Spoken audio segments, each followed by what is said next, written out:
Hi and welcome to the video. Today I'm going to explain how to get started rock mining, which is planetary gemstone mining for hadonite, dolomite and aphrite. To do this you will need a Greycat rock, so that's why we're outside the New Deal at Lorreville Space Station, because you might be able to rent a Greycat rock from other places, but this is where you'd need to come to buy one, so we're just going to go and buy one now. You need to make sure that you've got, if you want to go to a different moon or planet, that you've got a ship capable of transporting the vehicle. So either a Drake Cutlass Black, or it might fit in the cutter, I'm not too sure, I haven't tried that yet. But you know, anything with a decent amount of cargo space and a rampway you can get it into. So I'm going to be using the Constellation Taurus because that's my pledge ship, so I already have one of them.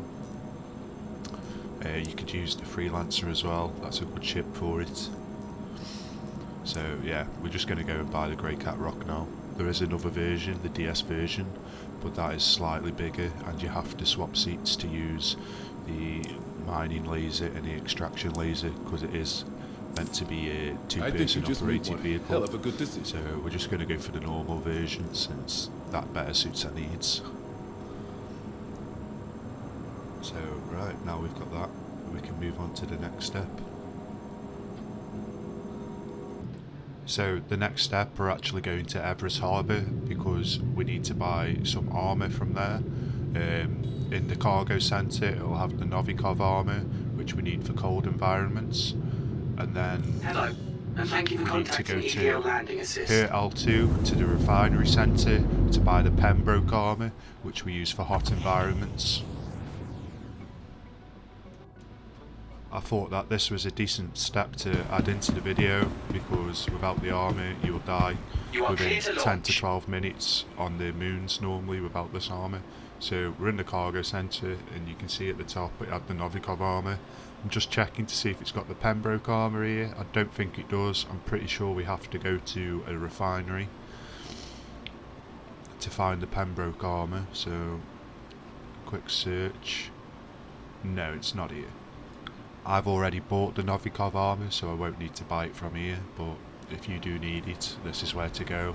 It's at any of the cargo stations, I believe, and the Pembroke armour is at all the refinery stations. So with that, we're going to go ahead and go to a refinery station now, where I do need to actually buy the Pembroke armour. So we'll have a quick elevator ride over to a refinery station. And with some terrible editing magic, we are here at the refinery station at Here L2. I'll run ahead over to the shop terminal now, where you can see me buy the Pembroke armour.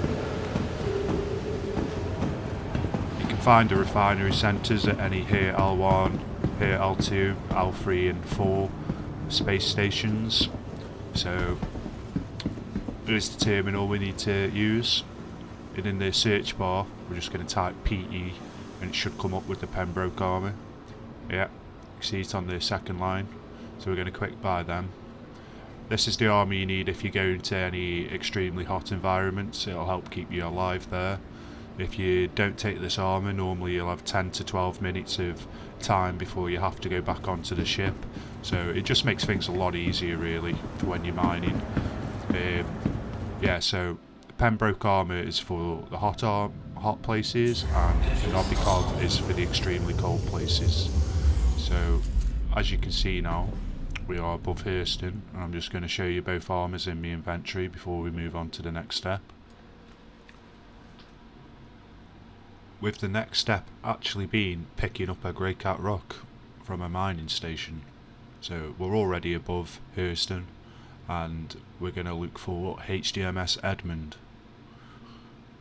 There is other mining stations you can go to on Hurston like Pinewood, but I find HDMS Edmund the easiest one to find since it is right next to Lorreville. So all you have to do really is search for Lorreville and then it is one of the squares next to it. So it's a pretty easy one to find really, so that's why I picked that one.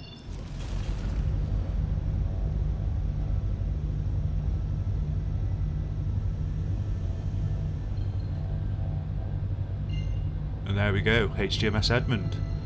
Right, I'll meet you guys when we're closer to the landing pads. So here we are at HDMS Edmund. We're going to land on the furthest landing pad since that's closest to the blue building where we'll spawn the Greycat rock. If you can see the two landing pads just on the left, the smaller ones. It's just gone out of sight now, but that's where we'll spawn the Greycat rock in. Let's go ahead and get landed.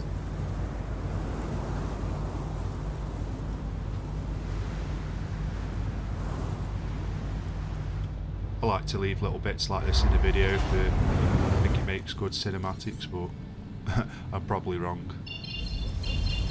Ooh, I accidentally just turned all the power off then, so I just need to turn the ship back on to leave the shields on. It's always good practice to leave the shields on and just turn the engines off when you land in a place like this, just in case anyone wants to come and try and shoot you. They've still got to get through your shields, so that's a little bit of a tip for you really if you don't do that. But yeah, always good practice to leave your shields on and turn your engines off. So we're going to run over to the blue building now, where we need to spawn the Greycat in. I'll open the cargo bay ready as well.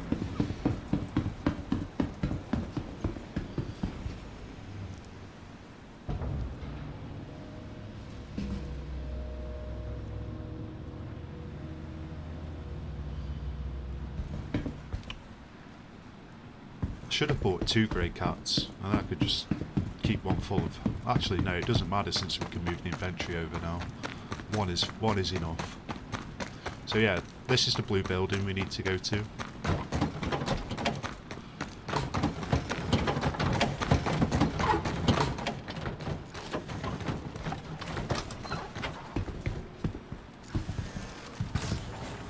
When we head inside, we just have to use this terminal to depressurise. Get used to the pressure inside the building.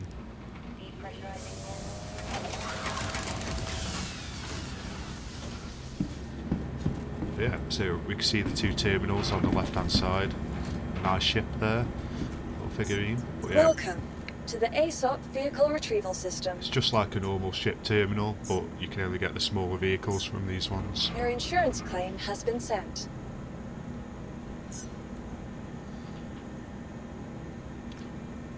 I still have to wait a minute, so we'll go ahead and skip this bit for you.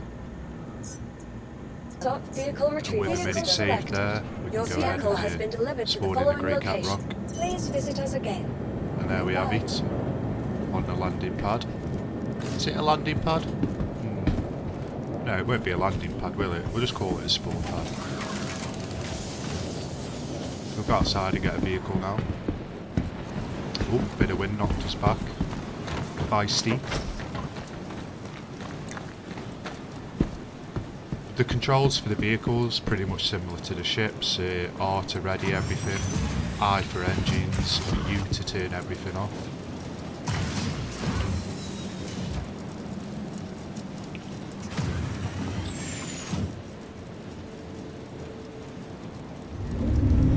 There we go, it's turned on now. I like to drive in third person camera, just find it a bit easier for controlling the vehicles.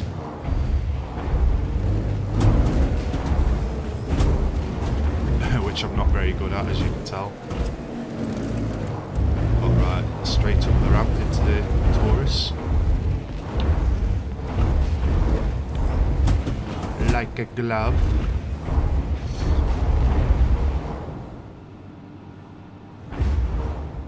So there we go, anywhere here should be fine.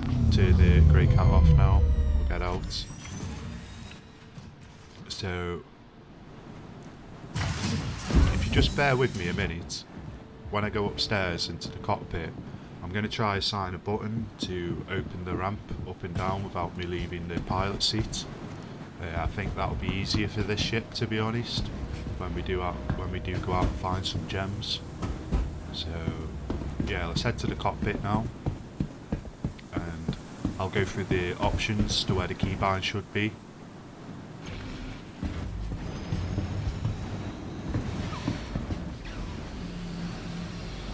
I don't know why, I just love the elevator on the Taurus. I think it's really good. I generally love the shape of it. It's one of my favourite ships.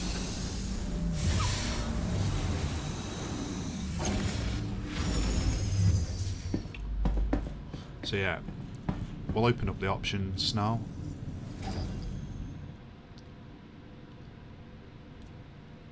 We'll go over to key bindings. I use a HOTAS, so I'll select HOTAS from the bottom right, and we want, I think, vehicles cockpit and open closed doors toggle.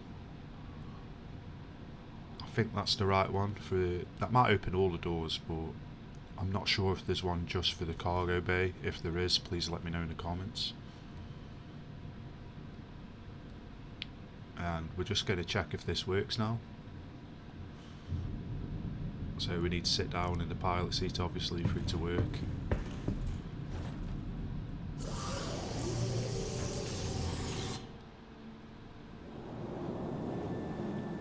Right, press the button. Will it open? And it's opening, so that should make life a little bit easier, I guess, when we want to load and unload the Greycat rock on this ship. It might be different on other ships if it's actually of any use to you at all, but I think for me on this ship it will be useful. And yeah, it goes back up as well, so that's good. Right, we can go to the next step now.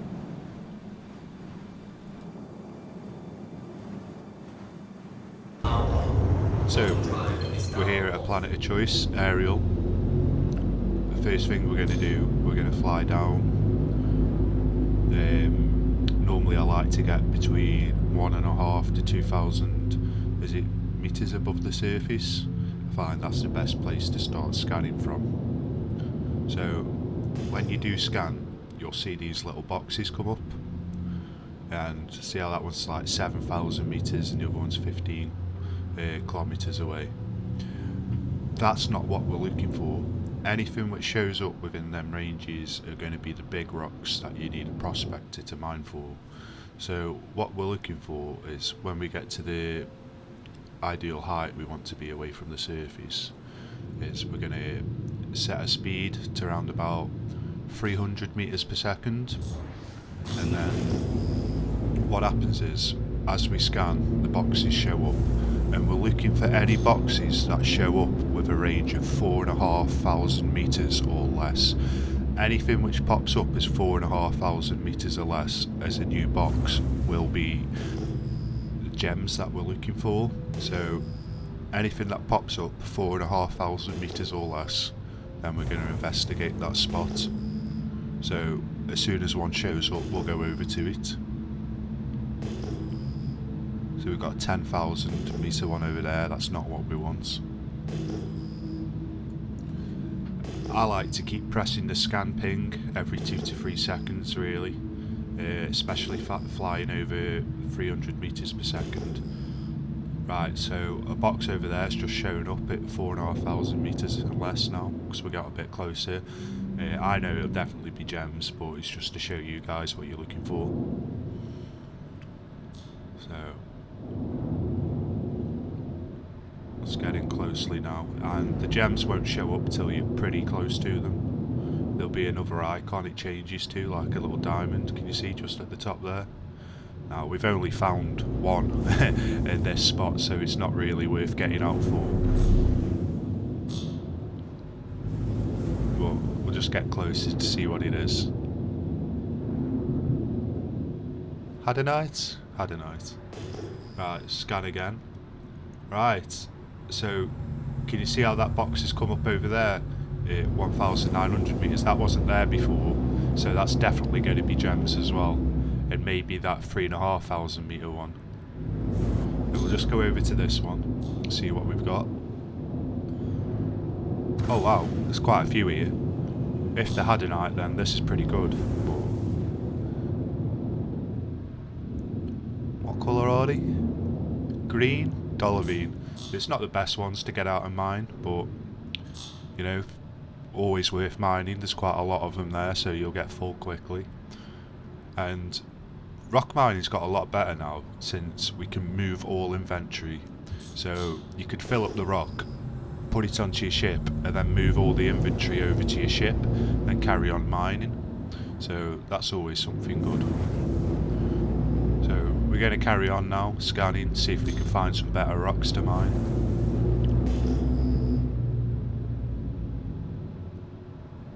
So we've got...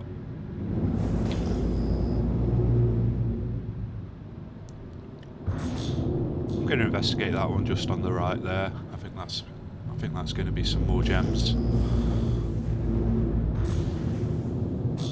Let's see what we've got. Yep. Hopefully we've got Hadanite or Aphrite. They're worth quite a bit more than Dollarvine, so they're the ones ideally I'd mine.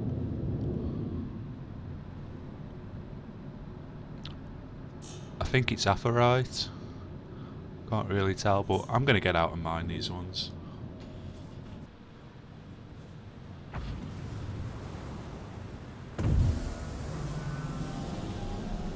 Put the landing gear down.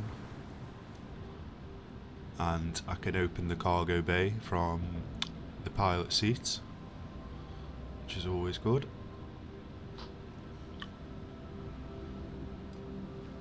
So if you made it this far in the video, thank you. We're finally about to start mining, and I've got a little question for you. You can answer me in the comments.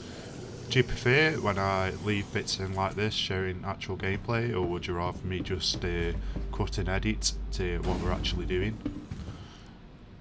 And it's just made me realise another downside of opening all the doors. My elevator was down, so it's had to come back up.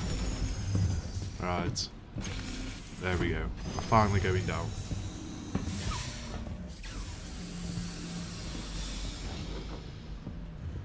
One thing I forgot to do, which was to equip my heat protection armour. So as you can see, I've just got my normal armour equipped and it is too hot, so I'm going to take this off very quickly. Try not to choke. And there we go. So you can see at the bottom left now, where it has the temperature ranges. I don't know why I'm still dying, might be a bit of delay. Okay, we're good, we're good. The temperature range, it goes from blue, white and red, and we're sitting in the white now. So that's good, that's what we want. If we were to come out in the other armour, we would only have 12 to 14 minutes of time before we would just start dying because of the temperature. So it's why you need to get the heat armour protection, especially for aerial Aberdeen, and then you need the Novikov ones for the colder moons, just so you can spend more time outside without worrying about dying. So let's make our way over to the rocks now. We're going to press M to activate the mining head. And then you see a HUD come up as we scan the rocks. And on the right hand side of that HUD which has popped up, we have a laser charge indication level. And press the left mouse button to fire the laser. And then you want to use, I think it's Alt and the middle mouse button to change your laser intensity. Where I use a HOTAS, so I've got it set to a dial. Makes things a bit easier for me. But the aim is to keep the charge in the green box. If it goes over to the red bit, then it means it's overcharging and it will blow up and you'll lose either all or some of the gems that are in the rock. So once you get it fully green, that happens. And as you can see, the gems go flying out a little bit. So we can now use the right mouse button to change over to extraction mode, and we can start picking the gems up.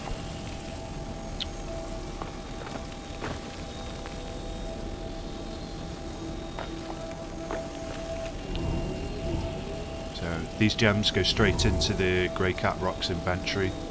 Once you put the Greycat Rock into your ship, you can either keep them in the Greycat Rock's inventory or you can transfer them all over to the ship, which is ideal if you want to stay out when the inventory gets full. Just move them over to your ship's inventory.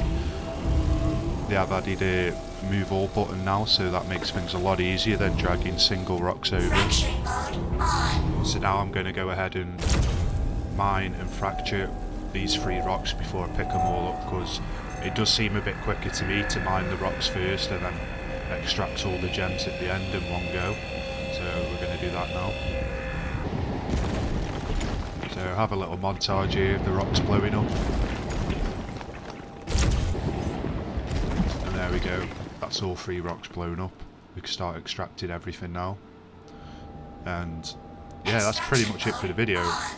hopefully if you made it this far, you might have learnt a few things, or I might have missed some things out. If I have, then please say so in the comment section. And thank you very much for watching. 07.